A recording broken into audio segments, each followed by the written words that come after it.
Hola gente, en este video les traigo el resumen del libro, Un mundo de ilusiones. Comencemos. En un mundo donde las distracciones y las narrativas impuestas dominan la cotidianidad, este libro surge como un faro que invita a cuestionar lo establecido. La autora, Paola Knet, teje un discurso que trasciende lo superficial para adentrarse en las capas más profundas de la existencia humana. Con un lenguaje accesible pero lleno de reflexiones penetrantes, la obra explora cómo las ilusiones sociales, culturales e individuales, moldean nuestra percepción de la realidad y, en muchos casos, nos mantienen atados a patrones que limitan nuestro potencial. A lo largo de sus páginas, se entrelazan preguntas esenciales: ¿qué es real y qué hemos aceptado sin cuestionar? ¿Cómo distinguir entre la verdad auténtica y las construcciones que nos han sido heredadas? Knet no solo expone estos dilemas, sino que guía al lector a través de un proceso introspectivo, animándolo a desprenderse de dogmas y a emprender una búsqueda personal hacia la autenticidad. El libro no se conforma con señalar las sombras, también ofrece herramientas prácticas y perspectivas transformadoras para quienes desean vivir con mayor conciencia. Desde analogías cotidianas hasta referencias filosóficas y espirituales, la autora construye un puente entre el escepticismo inicial y la posibilidad concreta de un despertar. Dirigido a quienes sienten un llamado interior a mirar más allá de lo aparente, Un mundo de ilusiones es tanto una crítica amorosa a la sociedad moderna como un manual para reconectar con la esencia propia. Su mensaje central es claro: el primer paso hacia la libertad radica en reconocer las cadenas que hemos normalizado y atreverse a romperlas. Capítulo 1. Lo que aprendimos sobre la salud no es la realidad.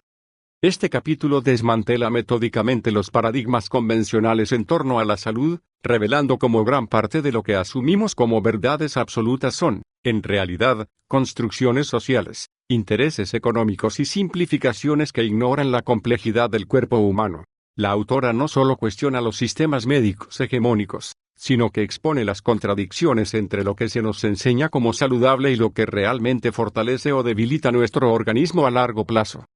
Con un enfoque crítico, se analizan temas como la medicalización de la vida cotidiana, cómo condiciones naturales se han convertido en enfermedades tratables con fármacos, el mito de la prevención basada únicamente en exámenes masivos, que a menudo generan más ansiedad que soluciones reales, la desconexión entre la nutrición científica y los hábitos alimenticios promovidos por la industria, donde lo bajo en grasa o light oculta procesos químicos igualmente dañinos. A través de testimonios, estudios olvidados y perspectivas de profesionales disidentes, Knet muestra cómo la salud se ha reducido a un negocio lineal, ignorando el equilibrio holístico del cuerpo, la mente y el medio ambiente. El capítulo no se limita a denunciar, propone un cambio de perspectiva: entender la salud como un terreno de autoconocimiento, donde el individuo debe aprender a escuchar su cuerpo más que a delegar su bienestar en protocolos estandarizados. La reflexión final es contundente: lo que llamamos cuidar la salud suele ser una ilusión de control, mientras que la verdadera salud requiere cuestionar lo establecido y asumir la responsabilidad personal sobre nuestras decisiones cotidianas. Capítulo 2. La comida industrializada está destruyendo nuestras vidas. En este impactante capítulo, se desvela la cruda realidad detrás de los alimentos procesados que dominan nuestra dieta cotidiana. La narrativa se sumerge en cómo la industria alimentaria ha creado un sistema perverso donde lo que se vende como comida es, en esencia, un producto diseñado para adictivar mientras vacía nutricionalmente el cuerpo y enferma lentamente el organismo. Se expone el círculo vicioso en el que caemos sin darnos cuenta: alimentos cargados de azúcares ocultos, grasas trans y químicos con nombres impronunciables, sabores artificialmente intensificados que anestesian nuestro paladar ante lo natural.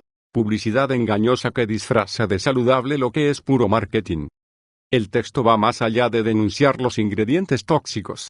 Analiza cómo este modelo de alimentación desconecta al ser humano de los ritmos naturales, convierte el acto sagrado de nutrirse en un mero trámite de consumo, genera enfermedades crónicas que luego el mismo sistema médico intenta tratar. Pero lo más revelador es cómo se muestra la conexión entre lo que comemos y cómo pensamos. La comida industrial no solo daña el cuerpo, sino que nubla la mente, afecta las emociones y disminuye nuestra energía vital. Se presentan estudios que vinculan los aditivos alimentarios con problemas de concentración, alteraciones emocionales y hasta con la pérdida de voluntad para cambiar hábitos. En un giro esperanzador, El capítulo termina mostrando cómo el simple acto de elegir conscientemente lo que entra en nuestro cuerpo puede ser un poderoso acto de rebelión y autosanación. No se trata solo de cambiar la dieta, sino de recuperar la soberanía sobre nuestra salud y nuestra vida. La invitación final es clara: cada bocado es un voto por el mundo que queremos habitar, y la verdadera libertad comienza cuando dejamos de comer como nos dicta la industria para empezar a alimentarnos como merece nuestra naturaleza humana. Capítulo 3. Crónicas de una pandemia. Este capítulo se adentra en el laberinto de lo vivido durante los años de crisis sanitaria global, pero no para repetir las narrativas oficiales, sino para exponer las capas ocultas de una realidad que fue cuidadosamente empaquetada y distribuida al público. A través de un relato crudo y meticulosamente documentado, la autora desentraña cómo la emergencia sanitaria se convirtió en un campo de batalla donde confluyeron intereses económicos, manipulación mediática y un experimento social a escala planetaria. El texto fluye entre el análisis estructural y las voces calladas de quienes sufrieron en carne propia no solo el virus, sino las medidas draconianas y sus devastadoras consecuencias colaterales.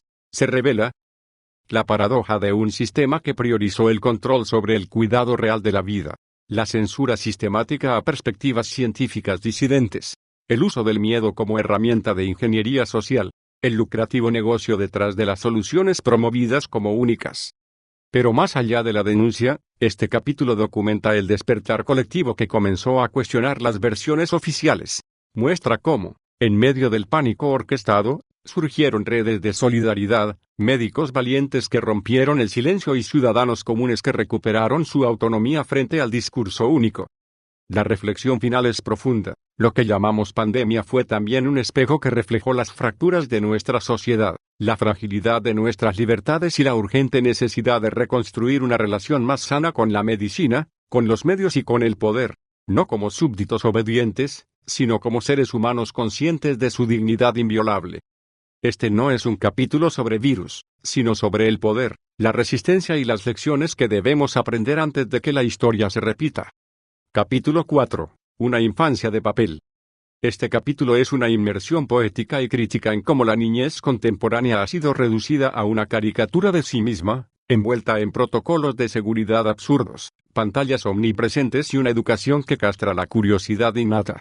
La autora teje un lamento sutil pero devastador por la pérdida de lo que alguna vez fue el territorio sagrado de la infancia, ese espacio de barro, raspones y descubrimientos sin supervisión adulta. Se exploran las múltiples formas en que la sociedad moderna ha convertido a los niños en proyectos académicos obsesivamente medidos por estándares, consumidores precoces de tecnología y mercancía emocional, seres sobreprotegidos en lo físico pero abandonados en lo emocional. El texto contrasta dos universos, la infancia de generaciones pasadas y la realidad actual de niños hipercontrolados, cuyas vidas transcurren entre actividades programadas y mundos virtuales. Se analiza cómo esta domesticación temprana anestesia la capacidad de asombro, robusta la dependencia hacia sistemas externos de validación, genera adultos en miniatura carentes de resiliencia. Pero en medio de esta crítica, emerge una luz. Ejemplos de familias y educadores que resisten creando espacios donde los niños aún pueden ensuciarse las manos, aburrirse fecundamente y conservar ese fuego interior que el sistema intenta apagar. La autora no solo diagnostica el problema, muestra semillas de cambio donde la infancia recupera su derecho a ser salvaje, lenta y profundamente humana. El capítulo cierra con una pregunta que resuena como campana: ¿qué mundo estamos construyendo cuando le robamos a los niños su derecho a vivir plenamente esa breve y mágica temporada que llamamos niñez?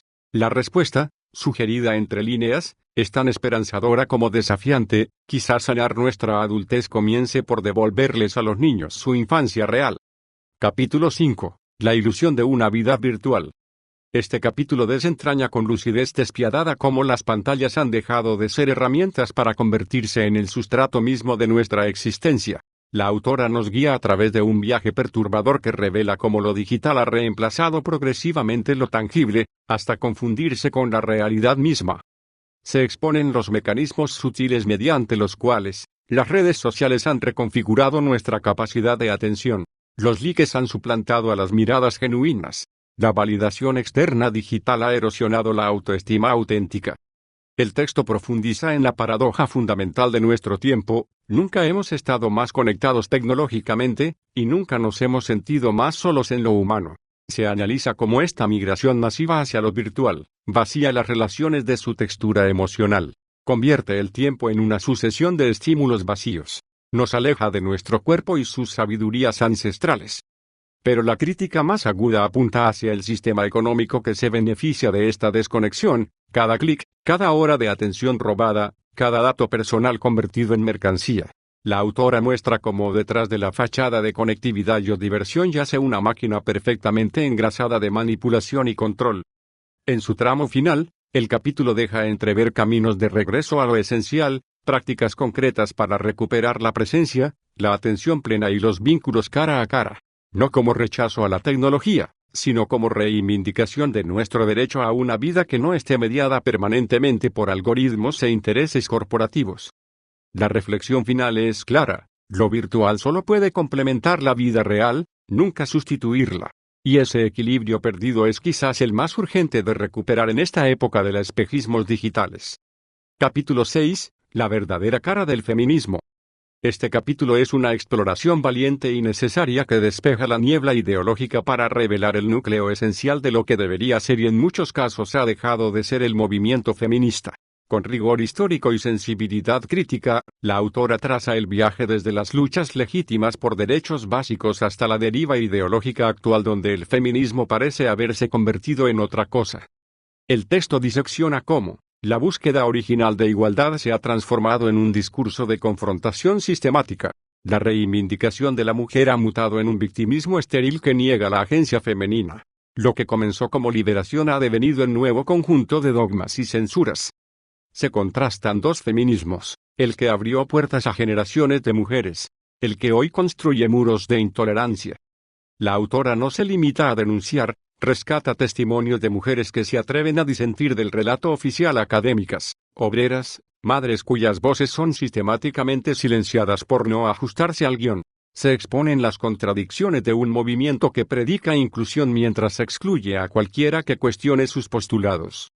El análisis más profundo revela cómo ciertos sectores del feminismo contemporáneo han sido cooptados por intereses ajenos a los de las mujeres comunes, convirtiéndose en herramienta de divisiones sociales y agendas políticas más amplias. La paradoja es cruel. Lo que nació para empoderar ahora en muchos casos infantiliza a la mujer, presentándola como eterna víctima incapaz de responsabilidad plena. En su tramo final, el capítulo esboza lo que podría ser un feminismo renovado, uno que celebre lo femenino sin denigrar lo masculino, que luche por justicia sin caer en revanchismo, y que sobre todo, respete la diversidad de proyectos vitales de las mujeres más allá de imposiciones ideológicas.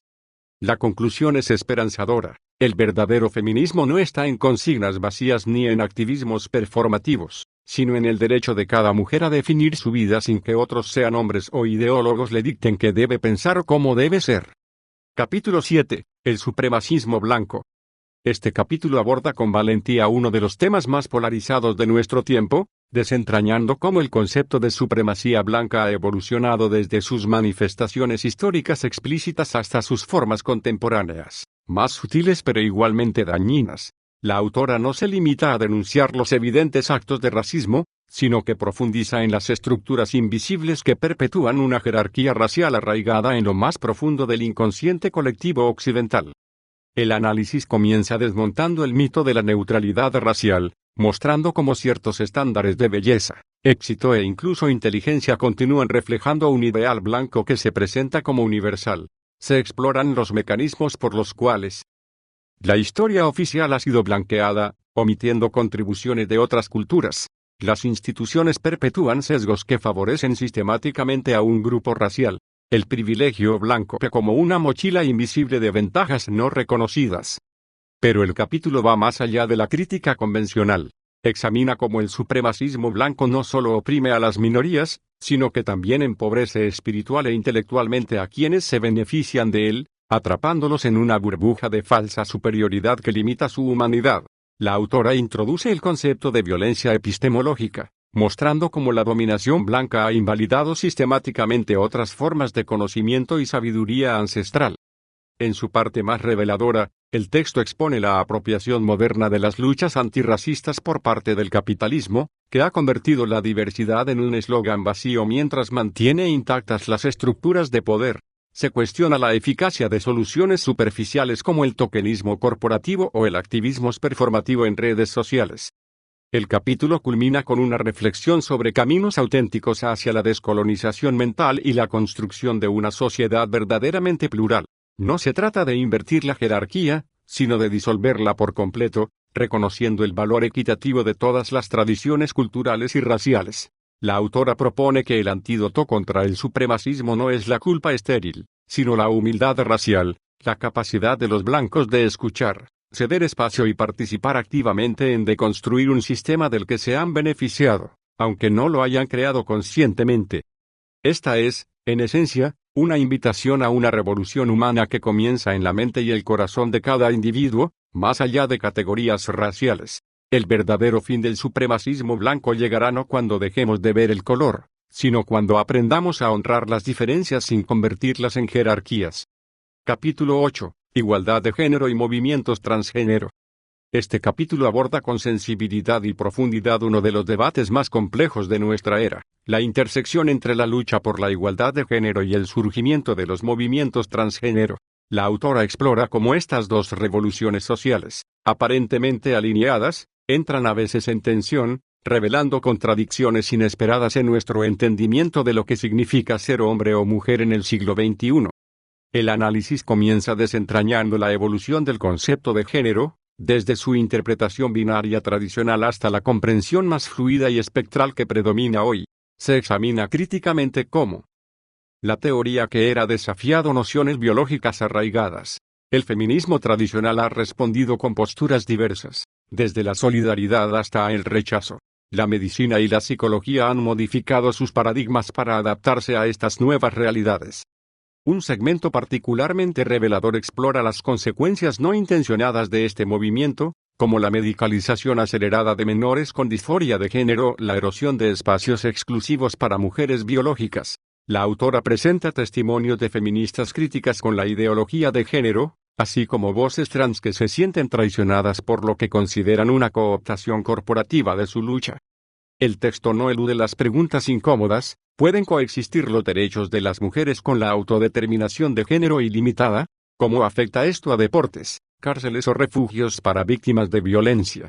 ¿Estamos reemplazando un esencialismo biológico con un esencialismo identitario igualmente rígido?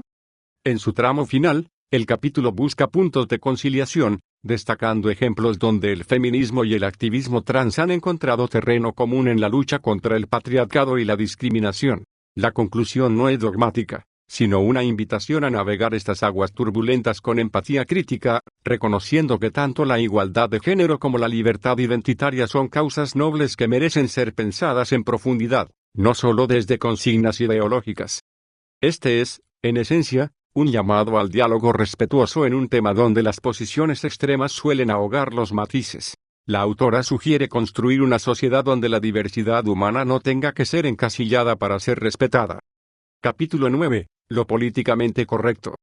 Este capítulo es una disección incisiva de cómo el lenguaje aparentemente inofensivo se ha convertido en un campo minado de censura velada, donde ciertas palabras desaparecen, otras cambian de significado, y el discurso público queda reducido a un guión preaprobado que todos repiten por miedo a las consecuencias de disentir.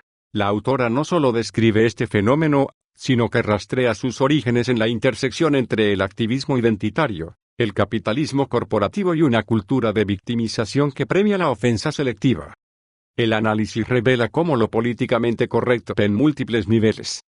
Como arma de control social, donde la amenaza de cancelación disciplina a la sociedad mejor que cualquier ley. Como pantalla de virtud, permitiendo a instituciones cuestionables lavar su imagen con lenguaje inclusivo mientras mantienen prácticas abusivas. Como negocio lucrativo, generando toda una industria de consultores, talleres y certificaciones de diversidad.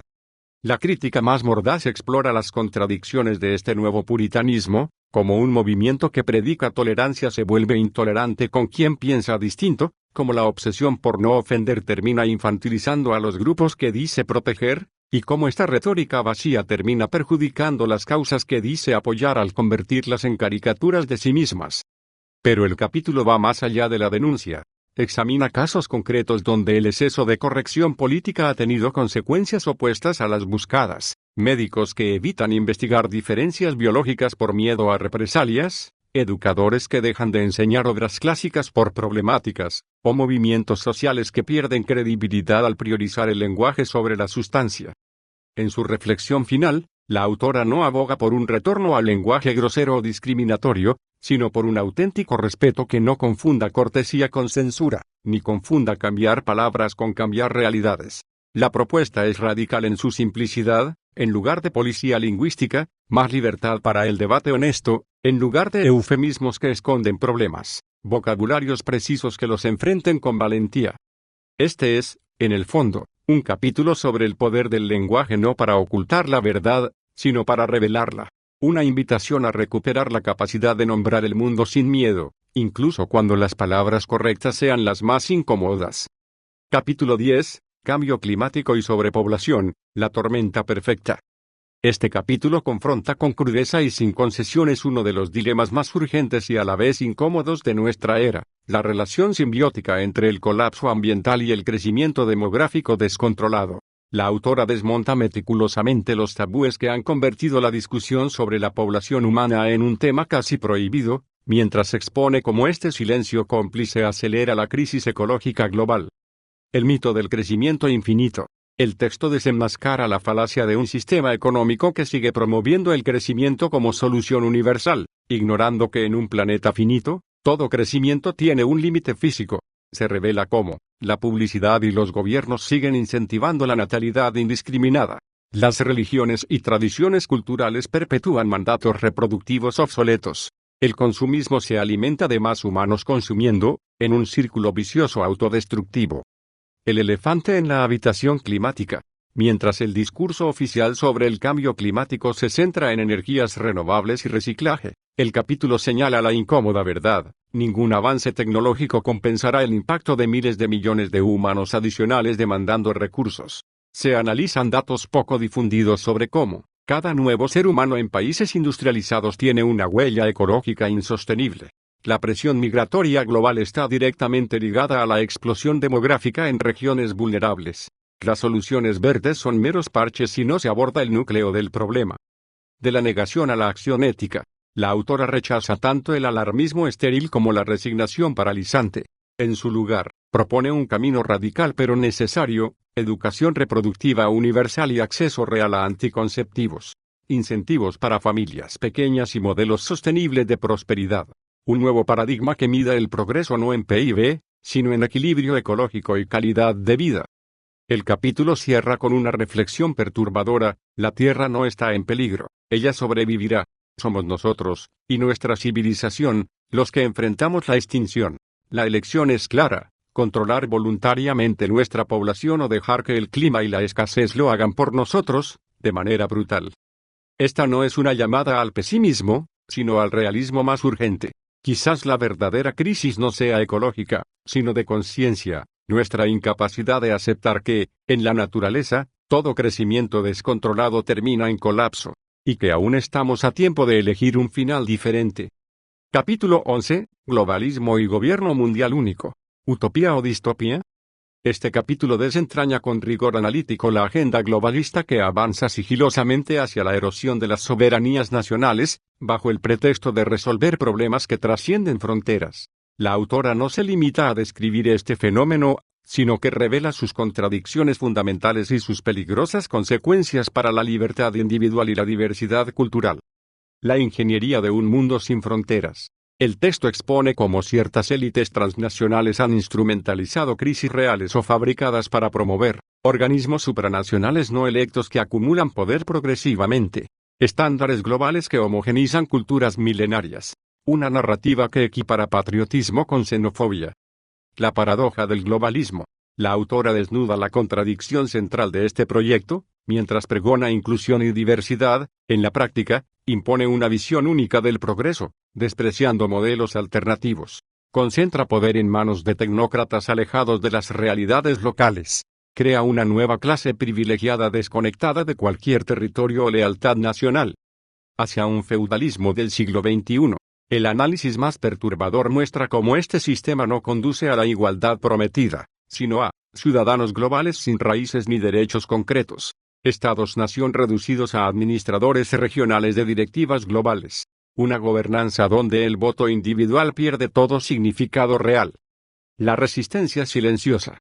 Frente a este panorama, el capítulo rescata ejemplos de movimientos que defienden la subsidiariedad y la autodeterminación. Comunidades que construyen resiliencia local frente a la dependencia global. Intelectuales que desafían el pensamiento único desde datos concretos.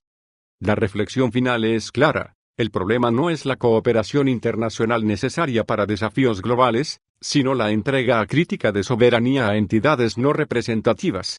La verdadera alternativa podría estar en un mundo de naciones colaborativas pero diversas, donde las decisiones se tomen al nivel más cercano posible a quienes las padecen.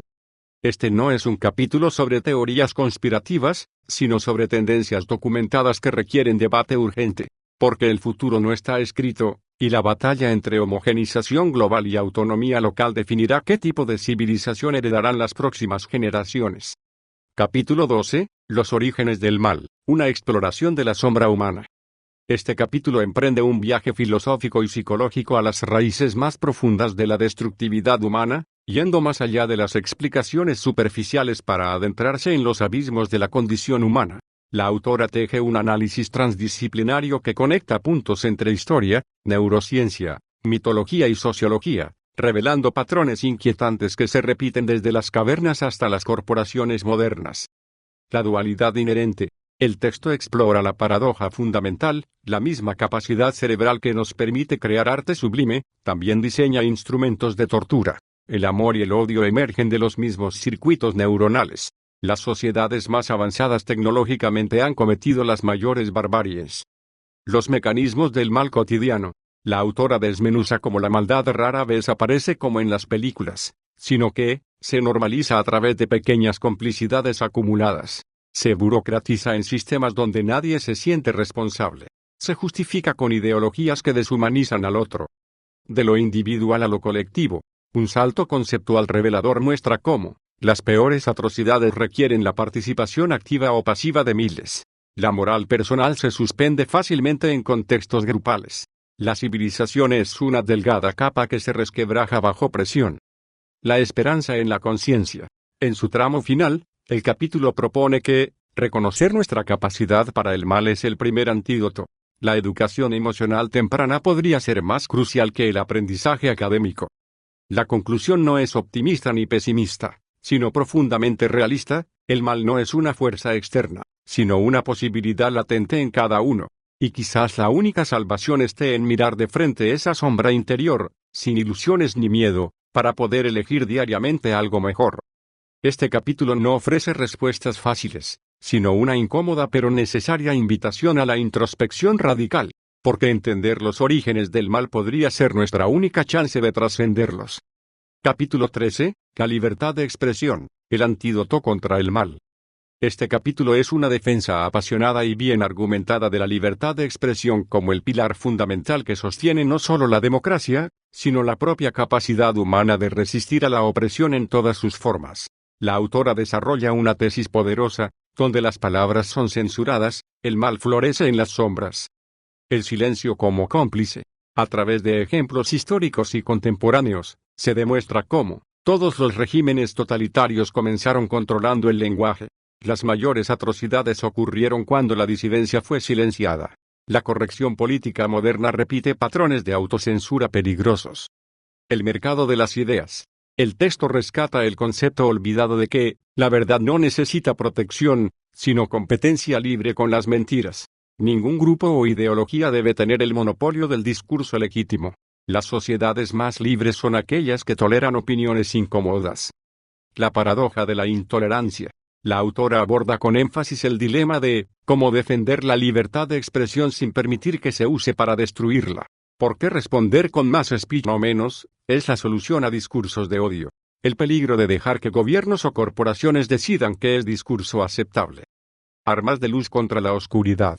En su tramo más inspirador, el capítulo muestra cómo cada avance moral en la historia comenzó con alguien diciendo lo impensable. El humor y el arte son formas de resistencia que ningún tirano puede controlar por completo. Internet, pese a sus fallas, ha roto monopolios de información que duraron siglos. La conclusión es clara: cuando renunciamos al derecho a ofender, entregamos a otros el poder de definir qué es ofensivo.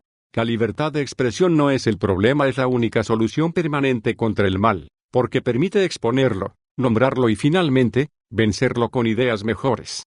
Este no es un capítulo sobre derechos abstractos, sino sobre el coraje cotidiano de pensar distinto y decir lo que otros callan. La autora nos recuerda que en un mundo de crecientes dogmas, la herejía intelectual podría ser nuestra última esperanza.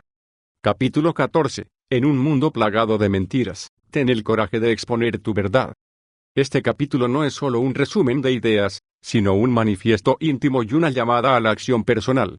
La autora trasciende el análisis para entregar una reflexión conmovedora sobre lo que significa vivir con autenticidad en una era donde la verdad se ha vuelto flexible y los principios son negociables. Con un tono que mezcla urgencia y sabiduría, el texto se convierte en un faro para quienes intuyen que hay algo profundamente errado en el mundo, pero dudan en alzar la voz. El peso de las mentiras colectivas. Se expone cómo las sociedades modernas han construido realidades alternativas donde, lo políticamente correcto enmascara hipocresías profundas. Los algoritmos refuerzan prejuicios disfrazados de información. Las redes sociales premian la performance sobre la autenticidad. Pero más allá de denunciar estos mecanismos, la autora profundiza en el costo humano de esta farsa colectiva, la angustia existencial de vivir en desalineación con lo que uno sabe cierto en su interior. La anatomía del coraje. Este segmento desmitifica la valentía, mostrando que, no requiere gestos heroicos, sino coherencia diaria. Comienza con pequeñas resistencias íntimas antes de volverse pública. Se alimenta más de la vulnerabilidad que de la certeza. La autora comparte historias de personas comunes cuyos actos de honestidad intelectual crearon ondas expansivas de cambio, demostrando que el coraje es contagioso. El precio y el privilegio de la verdad. Aquí se aborda sin romanticismos lo que cuesta nadar contracorriente, el aislamiento temporal de pensar distinto, la caricaturización de los disidentes, la soledad inicial del que rompe consensos tóxicos. Pero también se revela la libertad paradójica que viene con dejar de buscar aprobación externa, como al perder el miedo al rechazo, se gana la única auténtica pertenencia posible, consigo mismo. Un llamado a la rebelión íntima. El capítulo culmina con una invitación práctica a cultivar el pensamiento independiente en lo cotidiano, distinguir entre escepticismo saludable y negacionismo estéril, encontrar tribus afines sin caer en nuevos dogmatismos. La autora no promete que vivir en verdad sea fácil, pero sí que vale la pena, porque en un mundo de ilusiones, la autenticidad se convierte en el último acto revolucionario, y quizás, la única manera de encontrar a otros que también hayan despertado. Capítulo 15. El núcleo familiar, el corazón de nuestra civilización. Este capítulo es una profunda reflexión sobre la familia como el pilar fundamental que sostiene no solo la estructura social, sino la esencia misma de lo humano. La autora va más allá de los debates superficiales para explorar cómo este sagrado vínculo ha sido sistemáticamente erosionado, y las consecuencias catastróficas que esto implica para el futuro de nuestra civilización. La familia como primer universo. El texto revela cómo el hogar es la primera escuela donde se aprenden valores eternos. Los lazos sanguíneos forjan resiliencia que ningún estado puede reemplazar. La transmisión generacional de sabiduría se rompe cuando se fragmenta la familia. El ataque programado. Con datos contundentes, se expone la guerra silenciosa contra la estructura familiar tradicional, políticas que desincentivan el matrimonio estable, narrativas mediáticas que ridiculizan los roles paternos, sistema económico que obliga a ambos padres a trabajar, delegando crianza a extraños. Las heridas de una sociedad huérfana. La autora conecta puntos alarmantes entre la crisis de salud mental en jóvenes y la falta de figuras parentales sólidas. El vacío existencial que luego intenta llenarse con ideologías o consumismo, la pérdida de tradiciones que daban sentido de pertenencia e identidad. La revolución del hogar. En su tramo más esperanzador, el capítulo muestra cómo familias conscientes están creando microculturas de resistencia. El regreso a lo esencial comienza en la mesa familiar y los rituales cotidianos. La verdadera libertad se cultiva en el espacio doméstico antes que en el público. La conclusión es clara. Mientras más se debilita la familia, más poder acumula el Estado. Pero donde hay hogares unidos, florecen seres humanos capaces de pensar por sí mismos y amar con autenticidad. Esta no es una nostalgia conservadora, sino un llamado urgente a reconectar con el único fundamento que ha demostrado crear sociedades prósperas a lo largo de milenios. El capítulo finaliza con un mensaje contundente: salvar nuestra civilización no requiere grandes gestos políticos, sino el coraje de priorizar ese pequeño universo llamado hogar, donde se gana o pierde el futuro de la humanidad. Capítulo 16. La educación es una operación del alma. Este capítulo trasciende los debates convencionales sobre pedagogía para adentrarse en lo que la autora considera la esencia olvidada de todo verdadero proceso educativo, una transformación espiritual que moldea no solo mentes, sino almas. Lejos de los estándares cuantificables y las competencias laborales, el texto propone una revolución educativa que recupere el sentido sagrado de enseñar y aprender. La tragedia de la educación mercantilizada, con aguda crítica, se expone cómo las escuelas se han convertido en fábricas de futuros empleados. Los exámenes estandarizados miden obediencia, no inteligencia. El verdadero propósito de cultivar sabiduría ha sido reemplazado por la obsesión con títulos. Raíces perdidas de la enseñanza. La autora rescata tradiciones ancestrales donde educar era guiar al estudiante hacia su propósito existencial. Maestros eran mentores que conocían el alma de sus discípulos. El aprendizaje estaba entrelazado con el desarrollo moral y espiritual. Síntomas de un sistema enfermo. Se analizan conexiones profundas entre la epidemia de déficit atencional y la educación desconectada de lo esencial, la falta de sentido vital en jóvenes y la ausencia de preguntas trascendentes en las aulas, el analfabetismo emocional y el exceso de información vacía. Hacia una pedagogía del alma. En su propuesta más luminosa, el capítulo esboza principios para recuperar el asombro como motor del aprendizaje, enseñar a pensar desde la sabiduría del corazón, transformar las aulas en espacios de descubrimiento existencial. La reflexión final es poética y poderosa: educar no es llenar mentes de datos, sino encender fuegos en el alma. En un mundo obsesionado con lo útil, la verdadera rebelión es cultivar lo eterno. La autora no ofrece fórmulas, sino una invitación a recordar que cada niño que entra a un aula lleva consigo no solo un cerebro por entrenar, sino un misterio único por revelar. Este capítulo no cierra el libro, sino que lo abre hacia un horizonte infinito, la educación como acto de amor y coraje, donde se juega nada menos que el futuro del alma humana. Capítulo 17. Debemos preservar nuestra herencia histórica. Este capítulo es un llamado urgente a proteger la memoria colectiva que forma el alma de las naciones, en una época donde lo ancestral es sistemáticamente demolido en nombre de un progreso sin raíces. La autora no solo defiende monumentos y tradiciones, sino que revela cómo la pérdida de conexión con nuestro pasado nos está dejando espiritualmente huérfanos en un presente sin brújula moral. El asalto a la memoria colectiva. Se documenta la guerra silenciosa contra los símbolos históricos, estatuas derribadas en aras de un revisionismo anacrónico, fiestas tradicionales vaciadas de significado o canceladas por ofensivas, lenguas milenarias en peligro de extinción por presiones globalizadoras. Pero más allá de lo tangible, el texto profundiza en cómo este borrado sistemático crea generaciones sin sentido de pertenencia, nos roba ejemplos de grandeza del pasado que podrían inspirar el futuro, nos deja vulnerables a repetir errores históricos. La sabiduría de los antepasados. La autora rescata lecciones olvidadas contenidas en arquitectura ancestral que armonizaba con la naturaleza, refranes populares que condensaban ética práctica, artes tradicionales que enseñaban paciencia y excelencia. Este segmento muestra cómo nuestros ancestros resolvieron problemas modernos con soluciones olvidadas que superan en sabiduría a muchas alternativas contemporáneas. Herencia como antídoto contra el caos.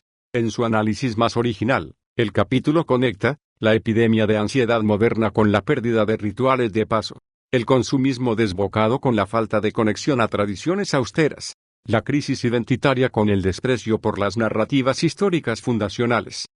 Manual de resistencia cultural. Lejos de quedarse en la queja, la autora propone acciones concretas: rehabilitar oficios tradicionales como actos de rebelión, celebrar fiestas locales con su significado original, enseñar a los niños la historia no como vergüenza, sino como herencia compleja y valiosa. El mensaje final es contundente: no se trata de vivir en el pasado, sino de dejar que el pasado viva en nosotros, enriqueciendo el presente. Preservar nuestra herencia no es conservadurismo, es sabiduría. Solo quien sabe de dónde viene puede decidir conscientemente hacia dónde va.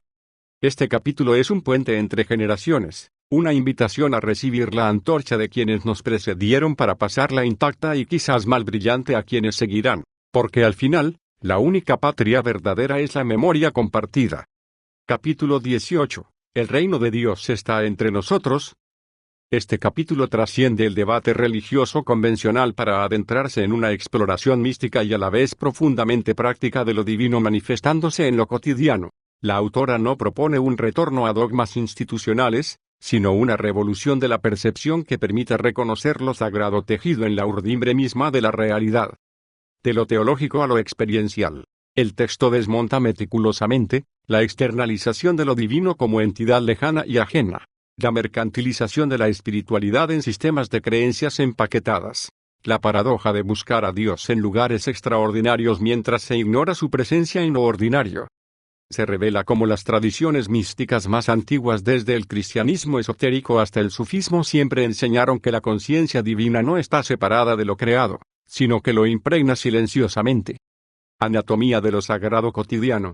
La autora guía al lector a reconocer el extraordinario milagro biológico y cósmico latente en cada instante, las sincronías significativas que tejen la trama de nuestras vidas, el amor incondicional como prueba tangible de lo divino encarnado. Este segmento incluye ejercicios prácticos para cultivar una atención reverente que transforma lavar platos en meditación y el servicio al prójimo en liturgia viva.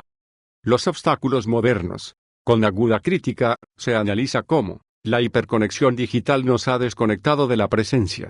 El materialismo científico ha cerrado la puerta a lo trascendente. La velocidad contemporánea sofoca los momentos de gracia. Construyendo el reino aquí y ahora. El capítulo culmina con una propuesta radical: ver cada rostro humano como teofanía, transformar el trabajo en ofrenda, leer el universo como carta de amor divino. La conclusión no es doctrinal, sino experiencial, cuando dejamos de buscar a Dios como concepto y empezamos a percibirle como la savia secreta de todo lo existente, el mundo entero se transfigura. El reino no es un lugar al que ir, sino una forma de ver. No comienza con fanfarria apocalíptica, sino con el susurro de lo eterno en el ahora. Este capítulo no es el final del libro, sino un umbral. Quien integra esta comprensión ya no lee sobre espiritualidad, sino que empieza a leer el mundo con ojos nuevos, porque el verdadero milagro no está en lo sobrenatural, sino en descubrir lo supernatural en lo natural. Epílogo, el umbral del despertar colectivo. Este epílogo no es un cierre, sino una puerta abierta hacia la reflexión última. La autora trasciende las páginas anteriores para tejer un mensaje que oscila entre advertencia profética y llamado a la trascendencia. Aquí no hay conclusiones dogmáticas, sino una invitación a sostener las preguntas esenciales que el libro ha plantado en el lector. El laberinto y la salida. Se revela una paradoja fundamental: cuanto más avanza tecnológicamente la sociedad, más retrocede espiritualmente. Las soluciones prometidas por los sistemas de poder son con frecuencia trampas que profundizan la dependencia. El verdadero camino de liberación comienza cuando dejamos de buscar respuestas externas.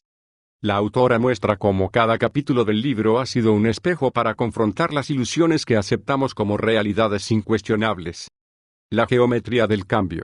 El texto propone una visión sorprendente. Las crisis globales no son problemas a resolver, sino síntomas de una humanidad desalineada de su esencia. El colapso de los viejos paradigmas es condición necesaria para el nacimiento de lo nuevo. Cada persona que despierta contribuye invisiblemente al campo morfogenético de la conciencia colectiva. El legado que queda por escribir. La reflexión final es abierta y poderosa. Este libro no es mi mensaje, sino el eco de una voz que resuena desde los orígenes del tiempo. La verdad que busca no está en estas páginas, sino en el espacio que abren entre tus pensamientos. Lo que hagas con este silencio recién descubierto, ese vacío fértil donde germinan las auténticas revoluciones, será tu contribución única al gran giro evolutivo de nuestra especie. El epílogo no concluye, sino que lanza al lector hacia adelante. El verdadero libro comienza ahora, escrito con las decisiones cotidianas de quienes se atreven a vivir despiertos. La autora desaparece como guía para que emerja la voz interior del lector, única autoridad legítima al final del viaje. Esta última página no es un punto final, sino puntos suspensivos que se extienden hacia horizontes inexplorados. Si te gustó el resumen, suscríbete y comenta qué libro te gustaría que resumiera. Si quieres comprar algunos de los libros resumidos en el canal, podés encontrar un apartado en mi Linktree que se encuentra en la descripción, en el cual están los enlaces a cada libro. Haciendo tu compra desde allí podés ayudar al canal a seguir trayendo contenido. Nos vemos en el próximo video. Un saludo.